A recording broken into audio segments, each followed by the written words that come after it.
లేదు అని ఈరోజు అదే విధంగా కేంద్ర ప్రభుత్వం వ్యవహరించింది.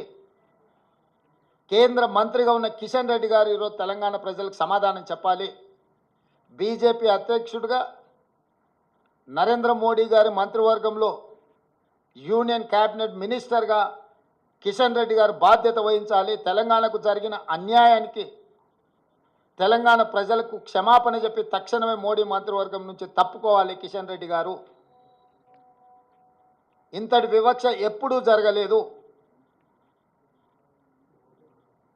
కేవలం కుర్చీ కోసం మౌనంగా ఉండడం ఇది సమంజసం కాదు. కిషన్ రెడ్డి గారు ఈరోజు తెలంగాణకు బయ్యారం ఉక్కు కర్మాగారం, Kazipet railway coach factory, IIM, ప్రతి రాష్ట్రంలో ఐఐఎం ఉంది.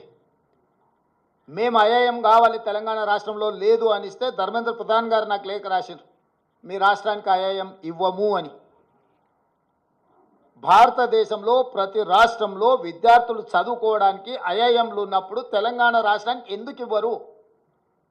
నేను ప్రధానమంత్రి గారిని కలిసి స్వయంగా ఐఐఎంకు లెటర్ ఇస్తే ప్రధానమంత్రి గారు సంబంధిత శాఖ మంత్రికి పంపిస్తే ధర్మేంద్ర ప్రధాన్ గారు నాకు లేఖ రాసిండ్రు 3 రోజుల క్రితం, మీ తెలంగాణ రాష్ట్రానికి ఐఐఎం ఇవ్వము అని. ఎందుకు ఇవ్వరు? ఐఐఎం మనకి ఇవ్వనప్పుడు కిషన్ రెడ్డి గారు ఎందుకు కొనసాగుతున్నాడు కేంద్ర మంత్రిగా? పాలమూరు రంగారెడ్డి ఎత్తిపోతలకు కేంద్ర ప్రభుత్వం ఎందుకు నిధులు ఇవ్వను అంటుంది?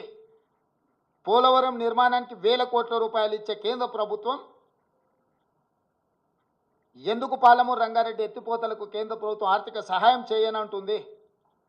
అమరావతి నిర్మాణానికి 1000 కోట్ల రూపాయలు ఇస్తా అంటున్న కేంద్ర ప్రభుత్వం హైదరాబాదు నగరంలో మెట్రో విస్తరణకు కానీ, మూసీ రివర్ డెవలప్మెంట్ ఫ్రంట్కు కానీ, రీజనల్ రింగ్ రోడ్ కోసం కానీ, వరంగల్లో ఆదిలాబాదులో ఏర్పాటు చేయాలనుకుంటున్న ఎయిర్పోర్టులకు ఎందుకు ప్రత్యేకంగా నిధులు ఇవ్వరు అని చెప్పి కేంద్ర ప్రభుత్వాన్ని తెలంగాణ రాష్ట్ర ప్రభుత్వం ప్రశ్నిస్తున్నది.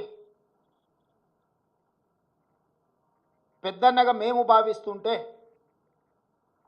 మీరు దుర్మార్గంగా వ్యవహరిస్తున్నారు.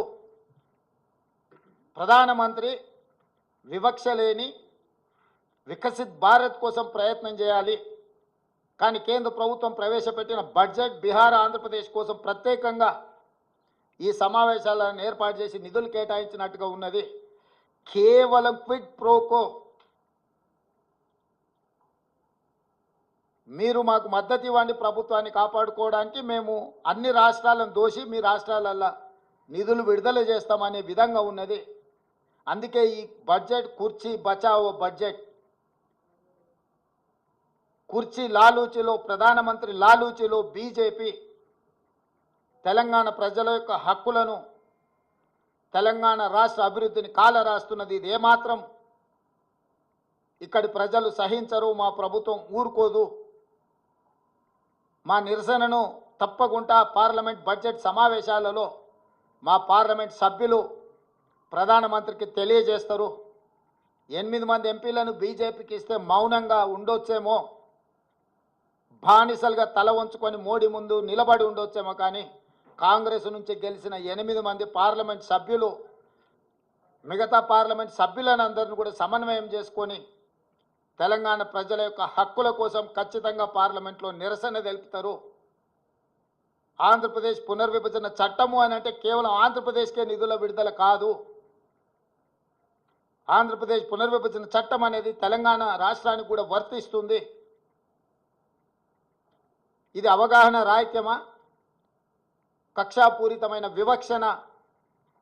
బీజేపీ నాయకత్వం చెప్పాలి తెలంగాణ ప్రజలకు సమాధానం. మేము ఎంత ఫ్రెండ్లీగా ఉండడానికి ప్రయత్నం చేసినా